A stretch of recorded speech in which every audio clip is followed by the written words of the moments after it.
একটা happy moment share করব। সেটা হচ্ছে আজ আমার অফিসে একটা প্রোগ্রাম হয়েছে, ন্যাশনাল টিভি এলিমিনেশন প্রোগ্রাম হয়েছে। তো সেটার জন্য আমি একটা গিফট পেয়েছি সেখান থেকে। অ্যাকচুয়ালি আমাদের হচ্ছে কিছু টেস্টিংয়ের ব্যাপার ছিল, তো সেই টেস্টিংয়ে যা যা টেস্ট করেছিল তাদের মধ্যে আমাদের ইউপিএসসি থেকে দুজনকে সিলেক্ট করা হয়েছিল আর আজকে দিনে সিলেক্ট করেছে আর কি।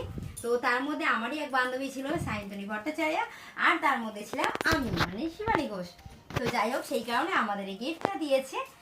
আর এখন আমি এটাকে ওপেন করছি, কি দিয়েছে আমি নিজেও জানি না, আনার পর থেকে আমি খুলিনি এখনো পর্যন্ত। তো যাই হোক, এটাকে খোলা যাক, দেখি এর মধ্যে কি আছে।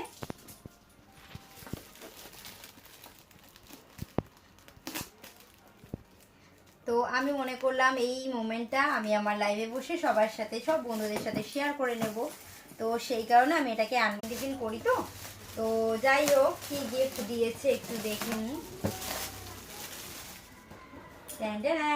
তো যাই হোক, এবার আমি এটাকে ওপেন করব, দেখি এর মধ্যে কি আছে। ওয়াও, খুব সুন্দর একটা রাধা কৃষ্ণের মূর্তি দিয়েছে। তো দেখতে পাচ্ছ বন্ধুরা, এটা আমি আজ অফিস থেকে পেয়েছি। এই প্রোগ্রামে বললাম যে আমাদের দুজনকে সিলেক্ট করা হয়েছিল। তো এক হচ্ছে আমারই এক বান্ধবী, যার নাম আমি এখনই বললাম, সায়ন্তনী ভট্টাচার্য, আর তার মধ্যে ছিলাম আমি, শিবানী ঘোষ।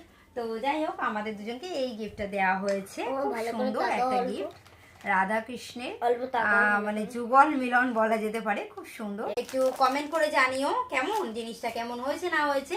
আমি তো ভীষণ হ্যাপি, সেই কারণে আমি এই হ্যাপি মোমেন্টটা তোমাদের সাথে শেয়ার করলাম আজকে। আশা করি ভিডিওটা তোমাদের ভালো লাগবে, ভালো লাগলে অতি অবশ্যই লাইক কমেন্ট করে জানিও কিন্তু কেমন। আর সঙ্গে রয়েছে একটু খাবার, টিফিনেরও ব্যবস্থা ছিল। তো যাই হোক,